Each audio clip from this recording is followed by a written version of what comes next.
Quand vous cueillez des légumes du jardin du voisin, à répétition, vous le faites lundi, mardi, mercredi, jeudi, vendredi, samedi et dimanche, vous le refaites le mois prochain, le mois suivant, vous le refaites encore une fois. Serez-vous étonné qu'un jour le voisin ou son fils vienne chez vous frapper à la porte disant « J'ai faim ». Vous cueillez les fruits, vous prenez ce qu'il y a à manger dans l'enclos du voisin, vous en prenez encore. Vous demandez des fois honnêtement, mais très souvent malhonnêtement, vous prenez ce qui ne vous appartient pas. Lundi, mardi, mercredi, janvier, septembre, décembre. Serez-vous étonné finalement, janvier précédent, janvier futur, que le voisin vienne et frappe à la porte, ou son fils, ou son neveu, demandant ainsi de vous que vous donniez en retour ce que vous avez pris? Absolument pas. Nous avons un discours aussi très intéressant en France. Deux groupes, deux partis politiques en train de résister, de se combattre. Suivant, on fera un commentaire juste après. Merci Monsieur le Président. Je trouve ça extrêmement intéressant, le débat qu'on a sur le sujet de l'immigration. Parce que souvent, on parle d'immigration comme ça, en donnant des noms de pays et puis en parlant de telle ou telle situation, mais sans la prendre au global. Tout à l'heure, Monsieur Ciotti nous a parlé de la Côte d'Ivoire, en nous disant « Ah, c'est la catastrophe, il y a plein d'Ivoiriens qui arrivent dans notre pays, etc. etc. » Savez-vous que nous avons avec la Côte d'Ivoire un commerce excédentaire de 325 millions d'euros? Que donc la Côte d'Ivoire, dans les échanges, si on prend au global tout ce qui se passe avec la Côte d'Ivoire, on leur vole chaque année 325 millions d'euros. Ah bah oui, quand on le dit comme ça vous choque. Hein? Ah, quand on le dit comme ça vous choque. Eh oui, ça vous choque. Il y a en Côte d'Ivoire le groupe Total qui exploite les ressources de la Côte d'Ivoire, que Monsieur Bolloré, pendant des années, qui est votre ami et qui fait des chaînes pour se plaindre de l'immigration, a eu pendant des années, a exploité pendant des années des infrastructures en Côte d'Ivoire. Bref, que nous avons participé au pillage économique de la Côte d'Ivoire. Et quand on le dit comme ça vous choque. Et quand ensuite les gens arrivent dans notre pays, eh bien vous voulez les repousser. C'est intéressant, très intéressant. 325 millions d'euros que nous volons à la Côte d'Ivoire. Ça, c'est un Français qui le dit.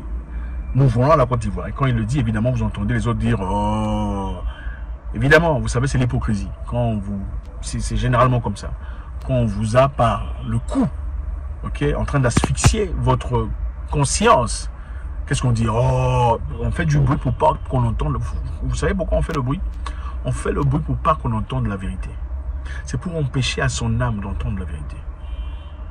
Nous volons 325 millions d'euros de la Côte d'Ivoire. Donc vous ne pouvez pas vous plaindre en disant les Ivoiriens viennent en masse ici chez nous. Ce n'est pas de votre droit de le faire parce que nous volons. Ah, ça vous dérange quand on le dit comme ça. C'est lui qui le dit. C'est chaud. Incroyable. Même chose pour l'Érythrée. Que nous proposez-vous? De renvoyer les gens dans un pays qui est une dictature? De renvoyer les gens dans un pays où le PIB par habitant est de 971 euros? C'est ça que vous nous proposez? 76 euros par mois, c'est ça que vous nous proposez? On est en train de parler de situation humaine, de pauvreté, de raisons pour lesquelles les gens quittent leur pays parce qu'ils ont envie de venir en aide à leur famille. Ça vous parle normalement la famille, non, la droite, hein? Mais quand c'est la famille des autres, quand c'est des gens qui ont une couleur de peau qui est différente de la vôtre, vous comprenez plus ce que c'est que la famille. Eh ben oui, je suis désolé. Ça vous choque quand on vous dit les choses comme ça. Voilà. Quand on leur dit la vérité, ils font du bruit. Pourquoi? Pour pas qu'ils entendent la vérité. Pour pas que l'âme écoute ce qui est correct. C'est ça. C'est difficile de se regarder dans une glace. Et il le dit. Vous parlez de famille. La droite parle beaucoup de famille. Mais la famille est simplement valide ou valable quand il s'agit de vous. Quand ce sont des gens qui ne vous ressemblent pas, la couleur de peau est différente, alors là, ça vous dérange. C'est vrai, il n'a pas tort. On a tous vu comment on a traité les Ukrainiens. C'est vrai, bon, les Ukrainiens, ils en avaient le droit. C'est vrai, ils méritaient parce que c'était une guerre réelle, une guerre vraie. Mais cela ne réduit en rien la positivité, la possibilité qu'il y avait beaucoup d'Africains qui auraient pu profiter ou en tout cas être acceptés comme les Ukrainiens ont été. Malheureusement, on a refusé beaucoup d'Africains venant de l'Ukraine qui sont partis en Europe. Ils ont été refusés. Une crise migratoire qui charrie son lot de drames. Mercredi, un bébé est mort noyé. Pendant ce temps, en Belgique, on a accepté des Ukrainiens à l'école. Les Africains ont été refusés. Donc, le traitement n'est pas égal. Le traitement est inadéquat. Et ça dérange de voir une personne, un Français, leur dire la vérité. Vous volez 325 millions d'euros. La France reste en 2023 un partenaire militaire de premier plan de la Côte d'Ivoire, avec ses 900 soldats prépositionnés au camp de Port-Bouët, dans la banlieue d'Abidjan.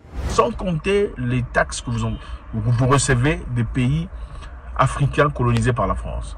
En guise de la colonisation, on vous a enseigné le français. Donc les Français sont venus chez vous, vous enseignez le français, vous ont appris à manger des fromages puants. Et c'est en guise de ça qu'il faut envoyer de l'argent à la fin de chaque année. Il faut avoir honte, il le dit. Il y a Total qui est stationné en Côte d'Ivoire. Ils sont là pourquoi? Qu'est-ce qu'ils font là-bas? C'est pour rien? Non, ils se font beaucoup d'argent sur la tête des Ivoiriens. Il y a M. Bolloré qui y est pour ces entreprises, vous le connaissez. Du Congo jusqu'à la Guinée en passant par le Togo ou le Gabon, la filiale du groupe sur le continent gère 16 ports maritimes et une vingtaine de ports secs et terminaux conteneurs. Omniprésent sur les ports mais aussi sur les rails, le groupe Bolloré détient la majorité dans 3 concessions ferroviaires en Afrique. Il n'y a pas besoin de présentation. Il y a beaucoup de gens qui traversent des moments difficiles à travers ça. L'Afrique représente plus de 80% des bénéfices du groupe, 2,5 milliards d'euros de chiffre d'affaires en 2017. C'est inacceptable. Ce n'est pas à vous de venir ici aujourd'hui et faire semblant qu'on va voter une loi contre la Côte d'Ivoire ou les Africains en général. Parce que voilà, votre position est très claire, suivant. Mais c'est ça le racisme, c'est ça qu'il y a derrière. C'est quand on ne voit pas dans les autres des êtres humains à parité avec nous. Et justement, quand on pose la question de la situation des gens, il faut les prendre au global. Voilà, c'est ça qu'on essaye de vous dire. C'est donc ça les amis, c'est choquant, bouleversant, c'est entre eux, ils se disent des vérités.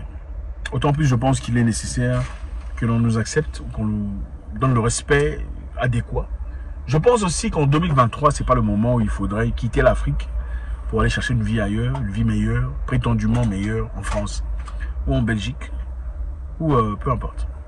Je ne pense pas, je répète, que ce soit le moment propice en 2023 ou 2024 d'aller chercher une vie meilleure ailleurs. Je pense que l'Afrique a tout ce que vous cherchez. L'Afrique a tout ce qu'il faut. L'or, diamant, cobalt, manganèse, lithium, tout ce que vous cherchez. Le verre, l'agriculture, c'est en Afrique. C'est l'argent que vous cherchez, c'est en Afrique. Ce n'est pas le moment de devenir millionnaire en Europe. C'est pas possible. C'est en Afrique que vous pouvez le faire. C'est en Afrique que vous pouvez négocier le prix de vos taxes. Ce n'est pas en Europe. C'est en Afrique que vous pouvez commencer des constructions dans des terrains plats, c'est facile. C'est en Afrique que vous avez des opportunités pareilles. Et je pourrais comprendre que vous vivez dans un pays complètement merdique. Je comprendrais.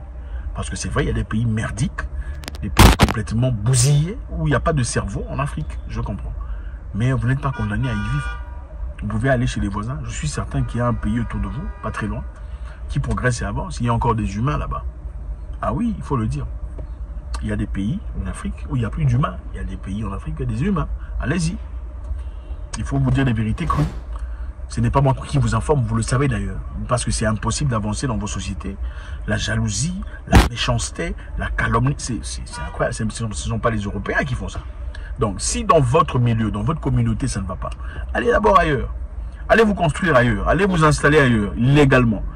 Ayant des capacités, des aptitudes, des compétences. Okay? Ne partez pas pour faire des crimes. Allez-y légalement. Si vous avez des compétences, vous allez évoluer. Au Kenya, on peut évoluer. En Afrique du Sud, on peut évoluer. Je n'ai pas besoin de vous citer les pays. Il y a des pays où on peut évoluer. Donc, prenez vos histoires, allez-y. Au lieu de partir chez eux, on peut comprendre aussi, c'est chez eux. C'est leur droit. Ils décident de qui peut venir, qui ne peut pas venir.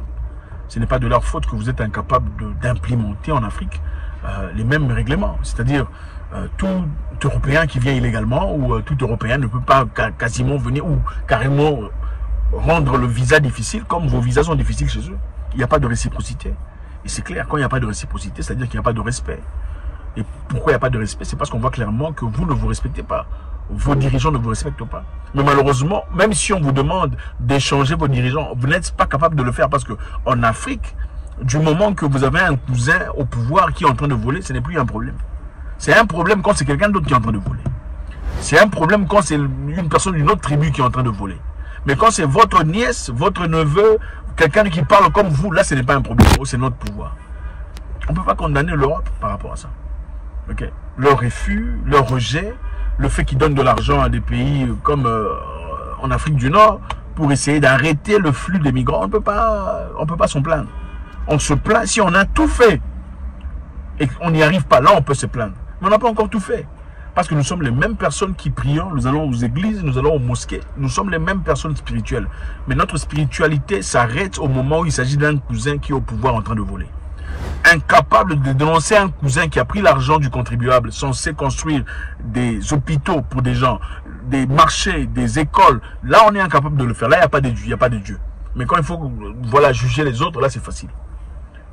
Encore une fois, dans cette histoire, c'est un couteau à double tranchant. D'une part, il dit, vous n'avez pas le droit de condamner les Ivoiriens ou les Africains qui viennent ici. Parce que vous volez chez eux. 3 millions, excusez-moi, 365 millions, 325 millions. C'est beaucoup d'argent pour une seule histoire, c'est-à-dire seul commerce, sans compter Bolloré, sans compter Total et tout le reste. C'est beaucoup d'argent. Quand on vous le dit comme ça vous choque. On fait du bruit pour pas qu'on écoute la vérité. C'est ça la réalité. Mais d'autre part, est-ce qu'il faut toujours aller chez les gens, même si on ne vous aime pas? Après, ça sert de partir pleurer. Oh, racisme, on nous aime pas. Non, mais on va vous aimer comment? C'est chez autrui.